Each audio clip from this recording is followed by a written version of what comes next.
Flipkart ఏంటి order cancel చేసాడు. అన్న కొత్తగా సేల్స్లో ఐఫోన్ తీసుకున్నానన్న. కంగ్రాట్స్ రా. ఎరా 10,000 ఇస్తాను ఎత్తావా? ఏమిటండి మీరు మాట్లాడేది? 10,000 ఏంటన్నా? పొద్దునే ఆర్డర్ తీసుకున్నా. ఈ ఫోన్ ఆల్రెడీ యాక్టివేట్ అయ్యి 2 months అవుతుంది.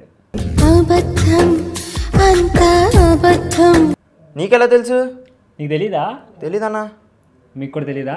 తెలుసుకోండి. మీరు ఎప్పుడైనా ఏదైనా ఫోన్ కొంటే వెంటనే దాని IMEI నెంబర్ కానీ సీరియల్ నెంబర్ కానీ రెస్పెక్టెడ్ వెబ్సైట్లోకి వెళ్ళి చెక్ చేసుకోండి. ఆ ఫోన్ ఎప్పుడు యాక్టివేట్ అయింది, ఎప్పుడు సేల్ అయింది, ఇలాంటివన్నీ మీకు తెలుస్తాయి. షామీ, రెడ్మీ, పోకో ఈ మూడింటికి షామీ వెబ్సైట్లో చెక్ చేసుకోవాలి. ఇన్ఫినిక్స్ అండ్ టెక్నో ఈ 2 ఫోన్లకి ఇన్ఫినిక్స్ వెబ్సైట్లో చెక్ చేసుకోవాలి. రిమైనింగ్ యాపిల్, సామ్సంగ్, నథింగ్ ఇలాంటి ఫోన్లన్నిటికీ వాళ్ళ వెబ్సైట్స్ ఓన్గా ఉన్నాయి. అక్కడికి వెళ్ళి మీరు చెక్ చేసుకోవచ్చు. మీకు కావాలంటే ఆ లింక్స్ అన్ని డిస్క్రిప్షన్లో ప్రొవైడ్ చేస్తాం. సరే అన్న, ఇప్పుడు నన్ను ఏం చేయమంటావు? నేనైతే 10,000 ఇస్తా అన్న, బయట అయితే 5,000 ఇస్తాడు, నీ ఇష్టం. సరే అన్న, ఆ 10,000 నువ్వే ఇచ్చి. మూర్తి గారు, ఇలాంటప్పుడే గుండె రాయి చేసుకోవాలి. ఏం చేస్తాం?